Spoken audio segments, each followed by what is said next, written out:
बॉलीवुड धूम लेकर आया है 2017 में आई मूवी होस्टाइल्स। होस्टाइल्स का मतलब होता है शत्रु या दुश्मन। मूवी की कहानी में हम जानेंगे कि कौन किसका शत्रु है। तो अब बात करते हैं इस मूवी की कहानी की, जिसमें पूरी दुनिया बर्बाद है और किस चीज ने इसे बर्बाद किया है। इस कहानी में हम देखेंगे हर मूवी की तरह ही कुछ लोग बर्बादी को झेल कर जिंदा बचे हुए हैं और इन्हीं में से एक है जूलियट, जिसके ऊपर ये पूरी मूवी बेस्ड है। तो पहले हम जूलियट के अभी के कंडीशन को जान लेते हैं। जैसे कि वो एक 36 लोगों के ग्रुप के साथ रहती है और उसका काम है उन सब के लिए हर रोज यूज आने वाली चीज़ों को ढूंढना। इसलिए वो अपने बेस से बाहर अपनी एक वैन से सामान ढूंढने के लिए निकल जाती है। उसके वैन में कुछ हथियारों के साथ उसके पति जैक की फोटो भी है।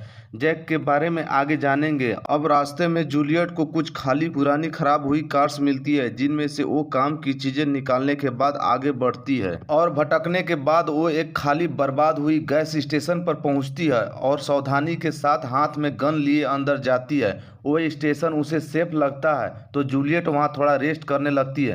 तभी उसे कुछ घुराने की आवाज़ आती है, जिसे सुनकर वो डर तो गई पर बिना घबराए वहां से निकल जाती है। अब वो अपने रेडियो से बेस में बात करती है, जिसे हमें पता चलता है कि वो क्रिएचर जो उस एंटिक्स में था वो दिन में बाहर नहीं निकलते और जूलियट का कमांडर उसे अपना काम करने को बोलता है और खतरों में ना पड़ने का ज्ञान देता है। अब जूलियट को ज़्यादा सामान नहीं मिला था और उसके बैटरी भी खत्म होने वाली थी, इसलिए वो अपनी बेस जल्दी पहुंचने के लिए एक शॉर्टकट लेती है। अब फ्लेशर एपोलिक्स मूवी का इतिहास गवाह है, जिसने शॉर्टकट लिया वो मरेगा। तो अब देखते हैं जूलियट के साथ आगे क्या होगा। तो थोड़ी दूर ड्राइव करने पर उसे एक वैन दिखाई देती है। सप्लाई कम होने के वजह से उस वैन में काम करने की चीजें ढूंढने जाती है तो उस वैन के बाहर एक घायल बूढ़ा आदमी मिलता है। वो जूलियट को उसे मारने के लिए बोलता है और बताता है कि उस पर रात में उन क्रिएचर्स ने हमला किया था, जिसकी वजह से वो इस हालत में है और बूढ़ा आदमी ने उस क्रिएचर को उसकी ही वैन में बंद कर रखा है। पर जूलियट उस आदमी को मारकर अपनी गोली बर्बाद नहीं करना चाहती थी, इसलिए उस वैन में जाकर उस क्रिएचर से लड़कर उसे मार देती है। अब वो बाहर आती है तो वो आदमी मर चुका होता है। तो जूलियट सप्लाई लेकर अपनी वैन से बेस की ओर निकल जाती है। अभी जो उसने किया उसे उसे काफी समय चला गया था और रात होने वाली थी उसे, और हमें अब दोनों को पता चलता है कि रात में वो क्रिएचर सप्लाई के लिए निकलते हैं। तो जूलियट उनका सप्लाई ना बने इसलिए स्पीड थोड़ी तेज करके बेस की ओर जाने लगती है। अब उसका ध्यान उसकी और उसके हस्बैंड की फोटो की ओर पड़ता है और अचानक से वो फोटो उड़कर वैन के बाहर चली जाती है, जिससे जूलियट का ध्यान भटक जाती है और उसकी वैन अनबैलेंस होकर पलट जाती है। हम अभी तक जूलियट के प्रेजेंट लाइफ के बारे में जान रहे थे, पर एपोप्लिक्स के पहले उसकी लाइफ कैसी थी उसके बारे में जानेंगे, क्योंकि मूवी के बीचों बीच जूलियट के पास्ट को अचानक दिखाया जाने लगता है, जो कि काफ़ी खराब लगता है। अब हम जूलियट को उसके पास्ट में एक आर्ट गैलरी में देखते हैं, जो कि बस वहां पर फ्री का खाना और शराब पीने आई है और उसे पेंटिंग के बारे में तो कोई ज्ञान ही नहीं है, न ही उसके बारे में उसे कोई दिलचस्पी है। तभी उसके पास आर्ट गैलरी के मालिक जैक आकर उसे पूछता है कि क्या उसे कैंप पसंद है। तो जूलियट उसे बताती है कि वो वेजिटेरियन है। जैक एक पेंटर फ्रांसिस बिकेन की पेंटिंग के बारे में उसे पूछ रहा था, पर जूलियट को उस पेंटर के बारे में नहीं पता होता है, इसलिए उसका जैक के सामने मजाक हो जाता है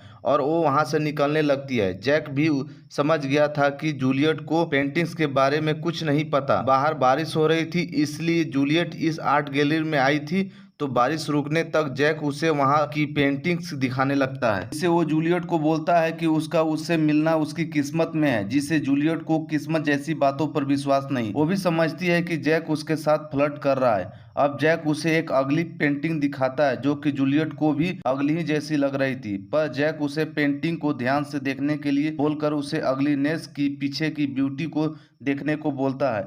अब सुबह होने पर जैक जूलियट को अपने घर लाता है। उसके घर को देखकर जूलियट शॉक हो जाती है, क्योंकि जैक बहुत ज़्यादा अमीर है, दूसरी तरफ वो बहुत गरीब। अब दोनों अपने बारे में एक दूसरे को बताते हैं, जिससे हम जान पाते हैं कि दोनों के पेरेंट्स नहीं हैं और ना ही कोई दोस्त है, दोनों बिल्कुल अकेले हैं। जूलियट जैक का इतना अच्छा बिहेवियर देखकर उसे कुछ गड़बड़ लगता है और वो घबरा कर वहाँ से चली जाती है। कुछ दिनों बाद जैक एक रेस्टोरेंट में जूलियट को एक बूढ़े आदमी के साथ देखता है और उनका पीछा करने पर जैक को पता चलता है कि जूलियट ये सब पैसे के लिए कर रही है। जैक उसका पीछा करते हुए उसके घर तक आ जाता है, जहां जूलियट को कुछ गुंडे रेंट के लिए परेशान कर रहे हैं। जैक आकर उनसे बचने में जूलियट की मदद करता है और उसे घर के अंदर लाता है, जहां उन्हें उसका घर का ऑनर मिलता है जो कि उन गुंडों का बॉस भी था, और वो जूलियट से पैसे लेने के बाद उसे घर के अंदर जाने देता है। अब जैक भी घर में आकर जूलियट की मदद करने को बोलता है, तो जूलियट जैक को भला बुरा बोलकर उसे वहां से भगा देती है। अब एक दिन जब उसे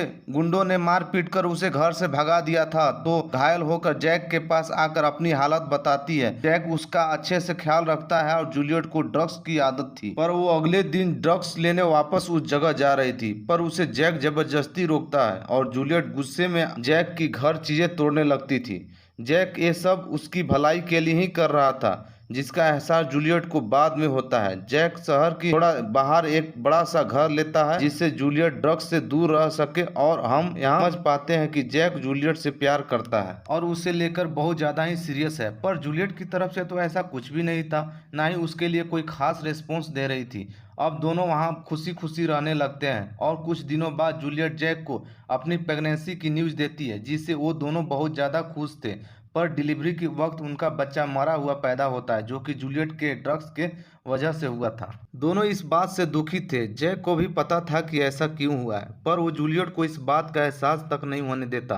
अपनी बच्ची खोने के बाद जूलियट बहुत ज़्यादा ही टूट गई थी, और वो वापस से उस नशे में डूब गई थी। नशे करके वो रात भर शहर में घूमती थी, जिसे जैक खुद परेशान और दुखी होने के बाद भी जूलियट को ढूंढकर हर रोज घर लाता था। पर एक दिन जूलियट जैक को ही उसके बच्चे की मौत का जिम्मेदार ठहराने लगती है, तो जैक गुस्सा होकर कार से निकलकर ट्रेन पकड़ने सब्स की ओर चला गया था। अब जूलियट वापस बार में आकर ड्रिंक कर रही थी। काफी देर से उसे जैक का कॉल आ रहा था, जिसे वो इग्नोर कर रही थी। तभी उसे टीवी पर एक न्यूज दिखती है, जिसमें वो एक ट्रेन स्टेशन पर हुए केमिकल अटैक के बारे में बता रहा था, जिसमें लगभग 40 लोग मारे जा चुके हैं। वो घबरा कर जैक का कॉल उठाती है, जिसे किसी और शख्स ने किया था। तो जूलियट को बताता है कि जैक जिंदा है, पर उसकी हालत बहुत खराब है। वो भागकर जूलियट हॉस्पिटल पहुंचती है, तो जैक उसे जिंदा मिलता है, पर वो पूरी तरह से आइसोलेटेड था और वो कुछ बोल नहीं पा रहा था। पर जूलियट को पूरा यकीन था कि जैक ठीक हो जाएगा। इस हालत में भी जैक जूलियट से बहुत प्यार करता था। जब अगले दिन जूलियट जैक के वार्ड में आती है, तो जैक वहां था ही नहीं, क्योंकि जैक की मौत हो चुकी थी और उसकी बॉडी को हॉस्पिटल वालों ने ही कहीं दफना दिया था, क्योंकि वो केमिकल से संक्रमित था। अब जैक की मौत पर जूलियट फूट फूट कर रोने लगती है। जब वो जिंदा था तो उसे जैक और उसके प्यार की कोई कदर ही नहीं था। अब उसके जाने के बाद जूलियट को एहसास होता है कि जैक उसके लिए किसी फरिश्ते के जैसा था, और तब से लेकर आज तक वो जैक की यादों और अच्छाइयों के सहारे जिंदा है। तो ये था जूलियट का पास। तो अब हम जानते हैं कि प्रोजेक्ट में वैन पलटने के बाद क्या हुआ। अब रात में जूलियट को होश आता है, तो देखती है कि उसका पैर टूट चुका है, और उसका टूटा हुआ पैर उसी की वैन के नीचे फंसा हुआ है। अगल बगल देखने पर उसे वैन के बाहर गन मिलती है, जिसे वो जुगाड़ बनाकर अपनी ओर खींचती है। पर उसकी किस्मत इतनी अच्छी कहाँ, उसका वो जुगाड़ काम नहीं आता है, तो उसकी अपनी फंसी हुई टांग को जैसे तैसे करके उस वैन के नीचे से निकालती है। इन सब से उसकी पैर की हड्डी बाहर आ गई थी, तो उस जगह पर अल्कोहल डालकर उसे हड्डी पर जोर से मारकर उसे वापस अंदर करती है, जिसे उसके बहुते चीख निकलती है। पर उसकी ये चीख उसकी दर्द के आगे कुछ भी नहीं थी। तो अब अपने से कुछ कपड़ा बांधकर उसे जितना अच्छे से हो सके बैंडेज करती है, और रेडियो की मदद से वो अपने बेस से संपर्क करने की कोशिश करने लगती है। पर उसका संपर्क उनसे होता ही नहीं है, तो अब और भी ज्यादा पैनिक होने लगती है। उसकी चीखें सुनकर एक क्रिएचर भी वहां आ चुका था। उस क्रिएचर के होने का एहसास जूलियट को भी होता है, और वो जल्दी से अपना गन उठाकर अंदर वैन में आती है। हम उस क्रिएचर की टांगों को देख पाते हैं, जो कि हमें इंसान जैसे ही लग रही थी, पर वो बहुत पतली थी। वो क्रिएचर वहां से जाने लगता है। तभी जूलियट की रेडियो पर उसके बेस से किसी का जवाब आता है, तो वो जल्दी से रेडियो को बंद कर देती है।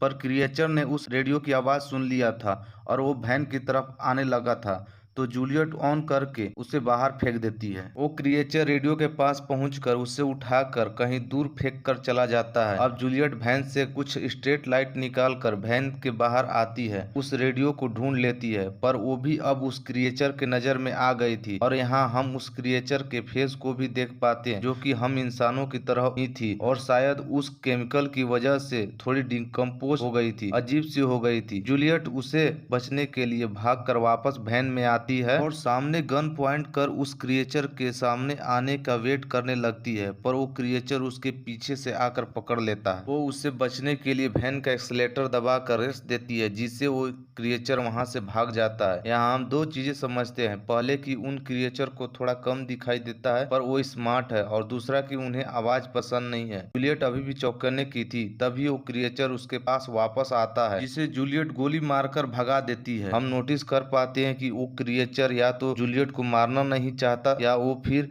बहुत ज्यादा लेजी है। जूलियट को दोबारा रेडियो उसे बेस से रिप्लाई आने लगा था और उसे वैन में लगी ट्रैकर ऑन करने को बोलते हैं, जिससे वो चौपाल लेकर उसे रेस्क्यू करने वहां आ जाएंगे। जूलियट वैन का ट्रैकर ऑन कर देती है और उस क्रिएचर से वो बचने की पूरी कोशिश कर रही है। अब उसके बेस वाले बताते हैं कि उन्होंने उसे लोकेट कर लिया है और वो उसे बचाने आ रहे हैं। इतने में ही उस क्रिएचर ने वैन के सामने का शीशा हटा लिया। अब वो जूलियट की तरफ बढ़ने लगा था। जूलियट अपनी समझदारी दिखा उसके पास आने से पहले वैन की लाइट्स ऑन कर देती है, जिससे वो क्रिएचर वहां से भाग जाता है। क्योंकि उन्हें रोशनी पसंद नहीं, इसलिए वो दिन में भी बाहर नहीं निकल। जूलियट वापस अपने बेस वालों से बात करती है। उसे पता चलता है कि अब वो उसके पास नहीं आ रहे हैं, क्योंकि वो डेंजरस जोन में है और अगर वो सुबह तक जिंदा बची तो उसे लेने वो वापस आएंगे। मतलब जिनके लिए वो सप्लायर्स लेने आई थी, उन्होंने जूलियट को मरने के लिए वहां छोड़ दिया था। अब ऐसे में तो किसी भी इंसान की हिम्मत टूट जाएगी। जूलियट भी उम्मीद को खोकर शांत वैन में बैठी थी, तभी उसे कार की आवाज सुनाई देती है और वो उन्हें हॉर्न बजाकर अपने वापस बुलाती है। पर वो लोग लुटेरे थे और उनमें से एक लुटेरे जूलियट को मारने की कोशिश करता है, जिसे वो क्रिएचर मार देता है। अब क्रिएचर को वहां देख उस लुटेरे के साथी वहां से भाग जाते हैं और हम समझ पाते हैं कि उस क्रिएचर ने जूलियट की जान बचाई है। पर ये बात जूलियट को समझ नहीं आती और वो क्रिएचर को उस लुटेरे को खाते देखकर उस क्रिएचर के हाथों से मरने से अच्छा वो सुसाइड करने का फैसला करती है। पर खुद को गोली नहीं मार पाती और क्रिएचर से लड़ने का फैसला करती है। तब वो पेट्रोल का एक कैन और फ्लेयर लेकर वैन से बाहर निकलती है। पेट्रोल कैन को थोड़ी दूर पर रखकर फ्लेयर को जलाने के बाद उस क्रिएचर को अपनी ओर बुलाती है। उस क्रिएचर के नजदीक आते ही जूलियट कैन के शूट करके ब्लास्ट कर देती है, पर वो क्रिएचर बच जाते हैं और तभी क्रिएचर जूलियट के पास आकर उसे उठाकर दूर फेंक देता है। अब वो क्रिएचर उसकी ओर दोबारा आने लगता है, जिसे इस बार जूलियट उस क्रिएचर को शूट कर देती है और वो क्रिएचर नीचे गिरकर मरने लगा था। तो अब जूलियट भी रिलैक्स होकर वहीं लेट जाती है, क्योंकि सुबह होने वाली थी और हम देख पाते हैं कि वो क्रिएचर भी अभी तक मरा नहीं। वो धीरे धीरे जूलियट की तरफ बढ़ रहा है और उसे अपनी करीब आता देख जूलियट उसे शूट करती है, पर गन की गोलियां खत्म हो गई थी। गन रिलोड करने से पहले वो क्रिएचर उसकी बॉडी के ऊपर आ गया था और वो जूलियट के फेस को ऐसे छूता है जैसे जैक छूता था। अब जूलियट और हमें समझने में बिल्कुल भी देर नहीं लगती कि वो क्रिएचर कोई और नहीं बल्कि जैक है और वो रात भर जूलियट के पास आकर उसे एहसास दिलाने की कोशिश कर रहा था कि वो जैक है। इसीलिए कई मौके मिलने के बावजूद भी वो जूलियट को नहीं मारा। अब जूलियट को भी जैक की दो बातें याद आती हैं। अगर उससे पहले याद आ गई होती तो जैक इस कंडीशन में नहीं होता। पहेली की अगलीनेस की पीछे की ब्यूटी को समझो और उन दोनों का मिलना उसकी किस्मत में था, जिस पर जूलियट को अब पूरी तरह से यकीन हो गया था। लास्ट में वो जैक को आई लव यू बोलकर खुद को गन से जैक को मार लेती है और मूवी एंड हो जाता है।